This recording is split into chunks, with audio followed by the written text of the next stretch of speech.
Hi, ഞാൻ advocate Muneer. ഇന്ന് നാം ചർച്ച ചെയ്യുന്നത് കുടുംബ കോടതിയിൽ നിന്നും ഭർത്താവിന് ഭാര്യ നഷ്ടപരിഹാരം നൽകണം എന്നുള്ള വിധിയെക്കുറിച്ചാണ്.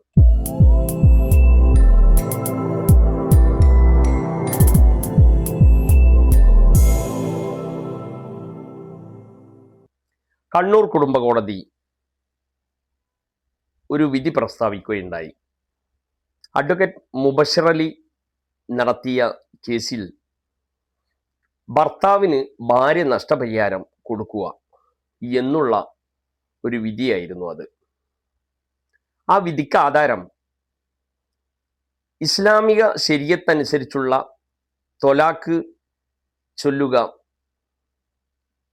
എന്നതിൻ്റെ മറ്റു രൂപങ്ങളായ തൊലാക്ക് ചൊല്ലുക എന്നുള്ളത് ഭർത്താവാണ് സാധാരണ ചെയ്യുക. ഇത് ഭാര്യ ഭർത്താവിനെ മൊഴി ചൊല്ലുക, അല്ലെങ്കിൽ കുള്ളി എന്നാൽ പിരിച്ചയക്കുക, കുല എന്നാണ് കോടതി ഭാഷയായിട്ട് പറയുന്നത്. എന്നാണ് അതിൻ്റെ യഥാർത്ഥ വശം. പിരിച്ചിടുക എന്നാണ് അതിൻ്റെ അർത്ഥം.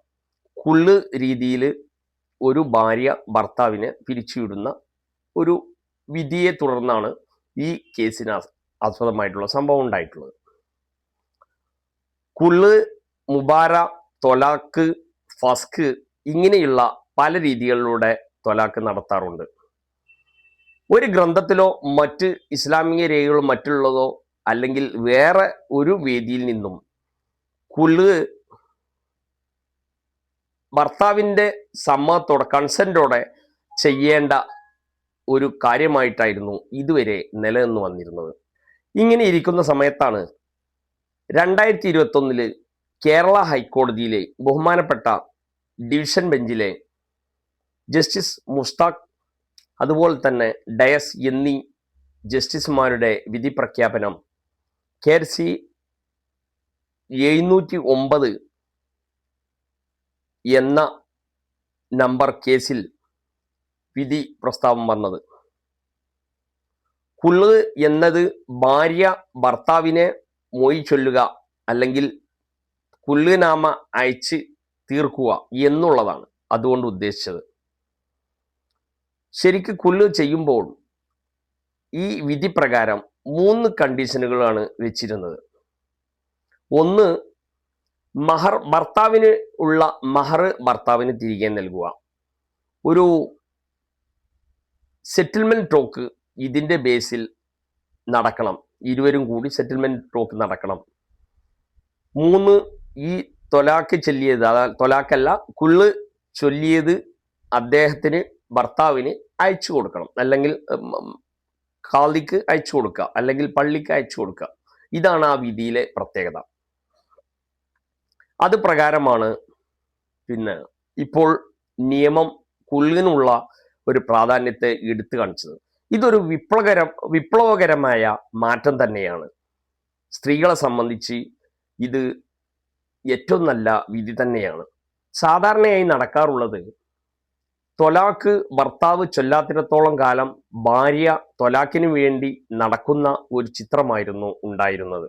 നിയമത്തിന് മുന്നിൽ നിയമം അതിൻ്റെ വിശദീകരണം പൂർണ്ണ രീതിയിൽ ഇല്ലാത്ത വിഷയങ്ങളിൽ ഒരു തീരുമാനമെടുക്കുന്നത് ഏതെങ്കിലും ഇതിനെക്കുറിച്ച് വിധികൾ വന്നിട്ടുണ്ടോ എന്ന് നോക്കിയാണ്.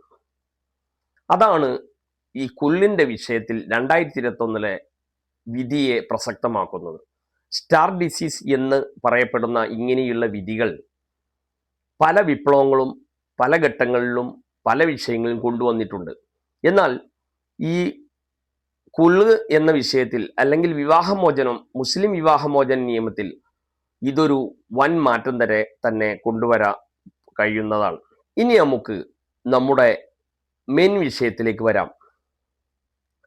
ഈ 2021 വിധിയെ ബേസ് ചെയ്തുകൊണ്ട് സ്ത്രീകൾക്കുള്ള അവകാശം നിലനിൽക്കുമ്പോൾ തന്നെ അതിൽ ഭർത്താവിന് ഒരു ഓപ്ഷൻ ഉണ്ട്, അല്ലെങ്കിൽ മറ്റൊരു തരത്തിൽ ഭർത്താവിന് അതിൽ കാര്യമുണ്ട് എന്ന് സമൂഹത്തെ പഠിപ്പിക്കുന്ന ഒരു വിധിയായിരുന്നു ഞാൻ നേരത്തെ പറഞ്ഞ കണ്ണൂർ കുടുംബ കോടതിയിലെ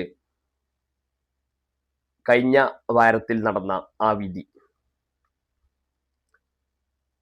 ഒരു ഭാര്യ വിവാഹം കഴിക്കുകയും ഭർത്താവിന് പെട്ടെന്ന് ഇവർ സെക്ഷൽ ഇന്റർകോഴ്സോ അല്ലെങ്കിൽ മറ്റുള്ള രീതിയിലോ യാതൊരു ബന്ധവും നല്ല രീതിയിൽ നടക്കുന്നതിന് മുന്നേ തന്നെ ആ ഭർത്താവിനെ ഒഴിവാക്കിക്കൊണ്ട് കുള്ള് ചൊല്ലുകയാണ് ഒരു ഭാര്യ. ഈ കുള്ള് ചൊല്ലി ഈ കുള്ളിനാമ പള്ളി കമ്മിറ്റിക്ക് അയച്ചു കൊടുത്തു, അല്ലെങ്കിൽ ഭർത്താവിന് അയച്ചു കൊടുത്തു. ഇതിലാകെ വിഷമിതനായ ഭർത്താവ് ഒരു വക്കീലിനെ, നേരത്തെ പറഞ്ഞ മുബഷർ അലി വക്കീലിനെ സമീപിക്കുകയാണ്. അദ്ദേഹം ഈ കുള്ളിനെ കുറിച്ചും മറ്റും വിശദമായി പഠിക്കുകയും ഈ വിഷയത്തിൽ 2021 വിധി പ്രസ്താവത്തിന്റെ പൂർണ്ണരൂപം അദ്ദേഹം മനസ്സിലാക്കുകയും ചെയ്തിരുന്നു. അതിൽ കുള്ള് നിലനിൽക്കണമെങ്കിൽ നേരത്തെ പറഞ്ഞ പോലെ ഒരു സെറ്റിൽമെന്റ് സംസാരം, മഹർ തിരികെ കൊടുക്കുക, സ്വർണ്ണാഭരണങ്ങളോ മറ്റുള്ള കാര്യങ്ങളോ വാങ്ങിയിട്ടുണ്ടെങ്കിൽ അത് തിരികെ കൊടുക്കുക എന്നുള്ളതാണ്. അഡീഷണൽ ആയിട്ട് 19-ാം പാരഗ്രാഫിൽ, ആ വിധിയുടെ 19-ാം പാരഗ്രാഫിൽ പ്രത്യേകം പറയുന്നുണ്ട്, ഭർത്താവിന് ഇതുകൊണ്ട് വരുന്ന നഷ്ടത്തെക്കുറിച്ച്, ആ നഷ്ടം റീസണബിൾ ആണെങ്കിൽ അത് നികത്താൻ ഭാര്യ നിർബന്ധിതരാണ് എന്നുള്ളതും ആ വിധിയിൽ പറയുന്നുണ്ട്. ഇത് ബേസ് ചെയ്തിട്ടാണ് കണ്ണൂർ കുടുംബ കോടതിയിൽ ഇദ്ദേഹം ഇങ്ങനെ ഒരു ലിറ്റിഗേഷൻ ഫയൽ ചെയ്തത്. അത് ഏതായാലും അദ്ദേഹത്തിൻ്റെ കേസിലെ സാഹചര്യങ്ങൾ കൊണ്ടും ഈ കുള്ള് എന്ന നടപടിക്രമത്തിൻ്റെ ഭാഗമായി സാഹചര്യങ്ങൾ ഈ സ്ത്രീയുടെ കുള്ളിന് യാതൊരു ബന്ധവുമില്ല എന്നുള്ളത് കോടതി മനസ്സിലാക്കിക്കൊണ്ട് തന്നെ നേരത്തെ പറഞ്ഞ ആ വിവാഹബന്ധം കുള്ള് ചെയ്തതിന് ശേഷം അവർ അവരുടെ ഹയർ സ്റ്റഡീസിലെ ഒരു വിദ്യാർത്ഥിയുമായി പുനർവിവാഹം പെട്ടെന്ന് നടത്തുകയും ചെയ്ത സാഹചര്യം മറ്റും മനസ്സിലാക്കിക്കൊണ്ട് കോടതി നേരത്തെ പറഞ്ഞ ഹൈക്കോടതി വിധിയിലെ ഈ ഭാഗം കൺസിഡർ ചെയ്യുകയും ഈ നമ്മുടെ മേൽപ്പറഞ്ഞ വക്കീൽ ഫയൽ ചെയ്ത കേസിൽ അദ്ദേഹത്തിന് 10 ലക്ഷം രൂപ നഷ്ടപരിഹാരം വിധിക്കുകയും ഉണ്ടായി എന്നുള്ളതാണ് നമുക്ക് മുന്നിലുള്ള സാഹചര്യം. ഏതായാലും ഇങ്ങനെയുള്ള വിധികൾ സമൂഹത്തിന് വിപ്ലവകരമായ മാറ്റങ്ങൾ സൃഷ്ടിക്കാൻ ഉതകുന്നതാണ്. സ്ത്രീകൾ പല ഘട്ടങ്ങളിലും ഭർത്താക്കന്മാർക്കെതിരെ കേസുകൾ ഫയൽ ചെയ്യുമ്പോൾ അത് ഒരു എഴുതിപ്പിടിപ്പിച്ച ചിത്രങ്ങളായി മാറാറുണ്ട്. ചില സാഹചര്യങ്ങളിൽ അത് യഥാർത്ഥവുമായിരിക്കും, ചില സാഹചര്യങ്ങളിൽ അത് യഥാർത്ഥത്തിന് നിരക്കാത്തതുമായിരിക്കും. ആ സമയങ്ങളിലെല്ലാം ഭർത്താവിന് ഒരു അനുകൂല സാഹചര്യം ഉണ്ടാവുന്ന ചിത്രം വളരെ കുറവാണ്. ഇങ്ങനെയുള്ള ഓരോ വിധികളിലൂടെ ഭർത്താവിന് ചില ആനുകൂല്യം ലഭിച്ചു എന്നുള്ളത് സ്വാഗതാർഹം തന്നെ.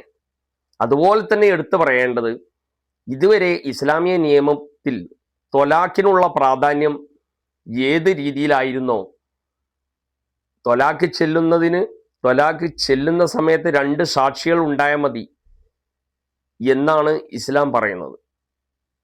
അതുകൊണ്ട് തന്നെ ത്വലാഖ് പോവും എന്നുള്ളതാണ് പറയുന്നത്. ഇപ്പോൾ ഈ കുൽവും ഏകദേശം ആ ഒരു രീതിയിൽ പുരുഷനെതിരെ ഉപയോഗിക്കാവുന്ന ഒരു ആയുധമായി, ഭർത്താവിനെതിരെ അങ്ങനത്തെ സാഹചര്യങ്ങളിൽ ഭർത്താവിനെതിരെ ഉപയോഗിക്കാവുന്ന ഒരു ആയുധമായി സ്ത്രീകൾക്ക് വിപ്ലവകരമായ ഒരു വിധി തന്നെയാണ് ഇതുകൊണ്ടെല്ലാം ഉണ്ടായിട്ടുള്ളത് എന്ന് പറഞ്ഞുകൊണ്ട് വീണ്ടും പുതിയ വീഡിയോകളുമായി ഞാൻ നിങ്ങൾക്ക് മുന്നിൽ വരാം. ജയ് ഹിന്ദ്. ഇന്നേക്ക് വിടാം. നന്ദി, നമസ്കാരം.